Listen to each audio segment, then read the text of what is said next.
Hello student, my name is Manish Dubey. जैसा कि आप लोगों को पता होगा कि आप लोगों का इस सेमेस्टर का एग्ज़ाम ऑब्जेक्टिव टाइप का होगा। सारे क्वेश्चन ऑब्जेक्टिव आएंगे। तो यहाँ पे मैं एक सीरीज ला रहा हूँ मेट्रोलॉजी एंड मेजरिंग इंस्ट्रूमेंट का, जिसमें हर चैप्टर के ऑब्जेक्टिव क्वेश्चन मैं डिस्कस करूँगा। और इस ऑब्जेक्टिव क्वेश्चन को आप लोग ध्यान से सुनिए। और इस ऑब्जेक्टिव क्वेश्चन को करने से पहले आप लोग क्या कीजिएगा, एक बार उस चैप्टर को पढ़ लीजिएगा जो मैंने पढ़ाया है यूट्यूब से, तो और क्लियर होंगे, ताकि क्वेश्चन जल्द से जल्द हो जाएंगे आपसे। चलिए मैं इस सीरीज को स्टार्ट करता हूँ। पहला चैप्टर मैंने बताया था बेसिक ऑफ मेट्रोलॉजी। उसके अगले लेक्चर में मैं डिस्कस कर दूंगा ऑब्जेक्टिव क्वेश्चन। आज मैं लिमिट्स, फिट्स एंड टॉलरेंस के चैप्टर का ऑब्जेक्टिव क्वेश्चन डिस्कस करूंगा। देखिए, पहला क्वेश्चन ये है आपका कि why tolerance are given to the parts, मतलब भागों को टॉलरेंस क्यों दी जाती है। मैंने बताया था कि किसी भी ऑब्जेक्ट में, शाफ्ट या होल में टॉलरेंस क्यों देते हैं। टॉलरेंस मीन्स होता क्या है, मैंने बताया था। Tolerance means upper limit of holes या shaft minus lower limit of hole या शाफ्ट। ये होल के लिए हो गया, अगर शाफ्ट के लिए upper limit of shaft minus lower limit of shaft. तो टॉलरेंस में हमेशा अपर लिमिट होता है और लोअर लिमिट होता है। क्यों लोअर लिमिट और अपर लिमिट देते हैं? क्योंकि हम एग्जैक्ट डिजाइन करना इम्पॉसिबल है। तो देखिए ऑप्शन देखिए, because it is impossible to perfect setting.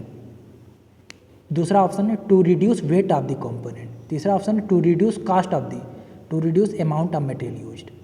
तो आपको क्या लगे कौन सा ऑप्शन सही होना चाहिए? पहला। क्यों? क्योंकि इम्पॉसिबल है make perfect setting. Perfect diagram बनाना इम्पॉसिबल है, परफेक्ट चीज़ें बनाना इम्पॉसिबल है। जैसे मैंने बताया था, अगर 20 सेंटीमीटर का रेक्टेंगल बनाना है तो 20 सेंटीमीटर का नहीं बना सकते हो। उसके लिए तुम्हें अपर लिमिट देना पड़ेगा और लोअर लिमिट देना पड़ेगा, और वही अपर लिमिट और लोअर लिमिट के माइनस ही तो टॉलरेंस होता है। समझ में आए? तो ऑप्शन पहला सही है। अब दूसरा देखिए क्वेश्चन।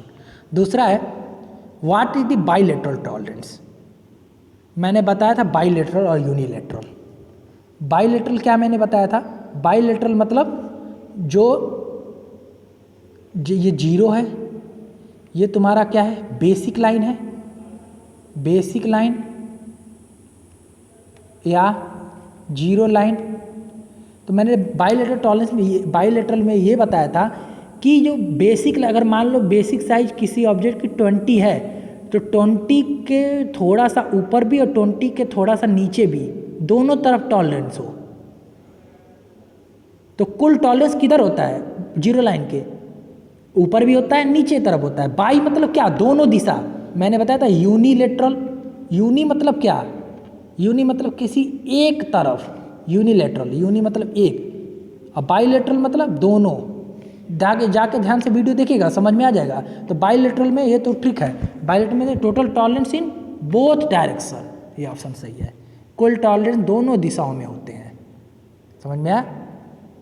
अब आगे देखते हैं।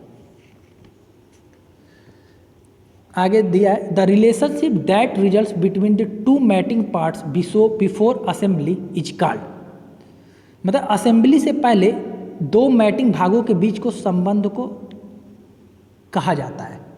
अच्छा एक बात बताओ, मैंने बताया था जब शाफ्ट, ये आपका होल है, ये आपका होल है, ये आपका शाफ्ट है। इस होल को इस शाफ्ट में आपको फिट करना है। तो असेंबली के पहले, असेंबली मतलब क्या? इसे इसमें ले जाके फिट करना है। असेंबली के पहले the relationship that result between the two mating parts before assembly, दोनों को मिलाने से पहले क्या कहलाता है? फिट। मैंने बताया था फिट। अरे टॉलरेंस तो होगा नहीं, टॉलरेंस अपर लिमिट और लोअर लिमिट के डिफरेंस होता है। लिमिट मतलब क्या? Upper limit lower limit. Allowances नहीं होता है। अलाउंसेस क्या मैंने बताया था? अलाउंसेस मैंने क्या बताया था? अलाउंसेस अलग चीज़ें होती हैं। अलाउंस क्या बताया था मैंने? जो मिनिमम क्लियरेंस होता है उसी को तो अलाउंस कहते हैं। मिनिमम क्लियरेंस क्या होता है, मैंने बताया था, lower limit of hole minus upper limit of shaft, ये तो मिनिमम क्लियरेंस होता है। समझ में आया? तो ये आपका, तो एक ही बचा फिट आंसर हो जाएगा। अब आगे देखते हैं। जैसे आगे देखिए क्वेश्चन लिख दिया है, किसी एक बीमा को 25 के ऊपर प्लस माइनस 0.02 से प्रदर्शित करना एक उदाहरण है। जैसे कोई एक डायमेंशन दिया है, अब इंग्लिश में मैं बोल देता हूँ कि 25 के ऊपर प्लस माइनस 0.02 इस तरह दिया है। एग्जाम्पल ऑफ, किसका एग्जाम्पल है, कैसे दिखाओगे इसको? तो इसको मैं सॉल्व करता हूँ, चलो देखते हैं। 25 के ऊपर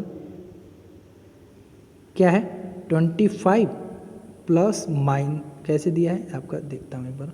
25 प्लस माइनस 0.2, 25 प्लस माइनस 0.02। मैंने एक बताया था, क्या बताया था मैंने, दिखाने का तरीका, प्लस 0.02, एक नीचे माइनस 0.02। ये क्या होता है, अपर लिमिट होता है। ये क्या होता है, लोअर लिमिट होता है। ये किसी भी डायरेक्शन अपर लिमिट दिखाता है, ये लोअर लिमिट दिखाता है, मैंने बताया था ना। तो 25 के पावर क्या है, 25 के पावर पॉइंट प्लस माइनस 0.2, तो क्या हो जाएगा, 25 प्लस माइनस 0.02 प्लस माइनस मतलब ऊपर ही दिखा दे, नीचे तक दिखा दो, तो अपर लिमिट क्या हो जाएंगे, 25 प्लस 0.02। हमेशा अपर लिमिट की वैल्यू लोअर लिमिट से अधिक होगी, और लोअर लिमिट क्या हो जाएगा, 25 में से 0.02 घटा दो, तो क्या हो जाएगा, 24.98 आई थिंक, यही हो जाएगा लोअर लिमिट। तो किसको दिखा रहा है ये, क्या बोल रहा है, एक बीमा जो डायमेंशन है ये किसको प्रदर्शित करना एक उदाहरण है। किसका उदाहरण है, एक पारसी सीमांतर को, मतलब यूनिलेटरल टॉलरेंस, इसका इंग्लिश होगा यूनिलेटरल टॉलरेंस, बाइलेटरल टॉलरेंस, बीमी सीमा, डायमेंशन लिमिट, उपरोक्त सभी। कौन सा ऑप्शन है? एक बात बताओ, अभी मैंने बताया टॉलरेंस के बारे में, ये जो 25 प्लस माइनस 0.02 है, तो प्लस 25 बेसिक साइज हो जाएगी तुम्हारा, 25.02 अपर लिमिट है, 24.98 लोअर लिमिट है।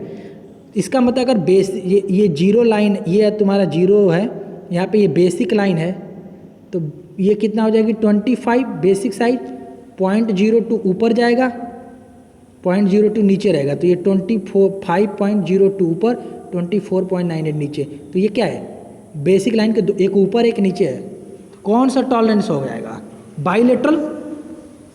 ऑप्शन क्या हो जाएंगे ये इसमें, बाइलेटरल टॉलरेंस। इसको इंग्लिश वाले देख लें बच्चे, बाइलेटरल टॉलरेंस है।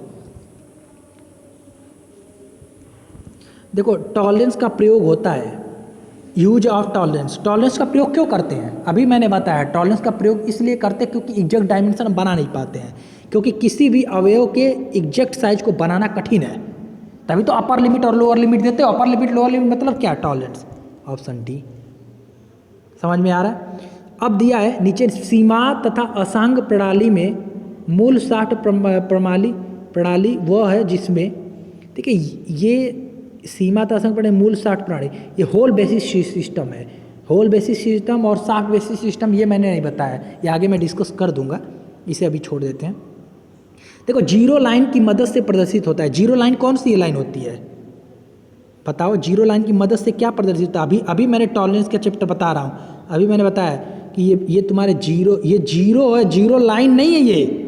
मैंने ध्यान से देखो ना, ये जीरो यहाँ से, तो मान लो ये शाफ्ट की साइज तुम्हारी, ये मान लो ये रेक्टेंगल की साइज तुम्हारी 25 है, तो 0 1 2 3 4 25 ये हो जाएगी बेसिक साइज। बेसिक साइज वो साइज होती है जो हमें क्या होता है, जो हमें डिजाइन में दी जाती है, और जो एक्चुअल साइज कौन सी होती है, जो हम बना के लाते हैं। मान लो 25 का, 25 तो एग्जैक्ट बना नहीं सकते आप, 25 से अधिक होगा या कम होगा, तो 25 ये,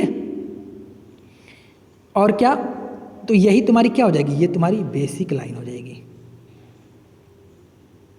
मैंने बताया बेसिक लाइन को ही जीरो लाइन कभी कहते हैं, एक चीज़ मैंने बताया था कि नहीं बताया था? बेसिक लाइन को ही जीरो लाइन कहते हैं।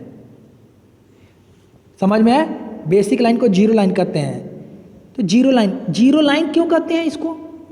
उस वीडियो को देखो। जीरो लाइन इसलिए कहते हैं क्योंकि जीरो डेविएशन लाइन है। क्यों? क्योंकि अगर 25 है, जैसे तुम्हारा 25 है, तो 25 का अगर बना दिए 25 के अगर ऊपर जाए तो यहाँ, नीचे जाए तो यहाँ, अगर 25 एग्जैक्ट बना दिए तो डेविएशन कितना हो जाएगा? डेविएशन मतलब क्या? विचलन। कितना विचलित हुए? कुछ नहीं विचलित हुए। तो जीरो लाइन किसको प्रदर्शित करता है? ध्यान से देखो। जीरो लाइन की मदद, zero line is denoted, zero line की मदद से क्या डिनोट होता है? With the help of zero line क्या डिनोट होता है तुम्हारा? विचलन, डेविएशन। बताया तो था, जीरो लाइन को ही बेसिक लाइन कहते हैं। जीरो लाइन उसका नाम क्यों पड़ा? जाके वीडियो देखो, वो चौथे या पांचवें लेक्चर में बताया था कि जीरो लाइन वो लाइन होती है जो जीरो डेविएशन लाइन होती है। निगेटिव क्लियरेंस को कहते हैं। ये तो मैंने बहुत बताया था। Negative clearance is called. Negative clearance को क्या कहते हैं? मैंने बताया था, जब क्लियरेंस की वैल्यू निगेटिव आ जाती है तो वहाँ पे कौन सा फिनोमेना हो जाता है? इंटरफेरेंस का। इंटरफेरेंस का फिनोमेना हो जाता है। ये बात मैंने बताया था आपको कि जब वैल्यू क्लियरेंस क्या होती है? क्लियरेंस मतलब क्या? जब होल और शाफ्ट को, जैसे ध्यान से देखना आप, जैसे ये होल है, ये शाफ्ट है आपका। जब होल और शाफ्ट को असेंबल कर रहे हैं, इनके बीच में अगर गैप जो छूटेगा असेंबल करने पर, वही क्लियरेंस हो जाएगा। तो क्लियरेंस में भी मैंने दो बताए थे कि मिनिमम क्लियरेंस एक मैक्सिमम क्लियरेंस। तो जो मिनिमम क्लियरेंस से ही डिसाइड होता है कि कितना गैप छूटा। तो मिनिमम क्लियरेंस क्या मैंने फार्मूला बताया था? Lower limit of hole minus upper limit of shaft. तो इसकी वैल्यू जीरो भी इसकी वैल्यू निगेटिव भी आ सकती है, पॉजिटिव भी आ सकती है। पॉजिटिव आएगी तो क्लियरेंस, अगर निगेटिव आ गई तो इसका मतलब कि तुम्हारा शाफ्ट की साइज होल की साइज से बड़ी हो गई थोड़ी सी तो इसका मतलब कौन सा फिनोमेना आ जाएगा? इंटरफेरेंस का। तो आपका ऑप्शन क्या हो जाएगा? इंटरफेरेंस। आई थिंक समझ में आ गया होगा। चलिए आज के लिए इतना ही। अब नेक्स्ट लेक्चर में देखेंगे और भी कुछ ऑब्जेक्टिव क्वेश्चन। तब तक के लिए बाय बाय, धन्यवाद, थैंक यू।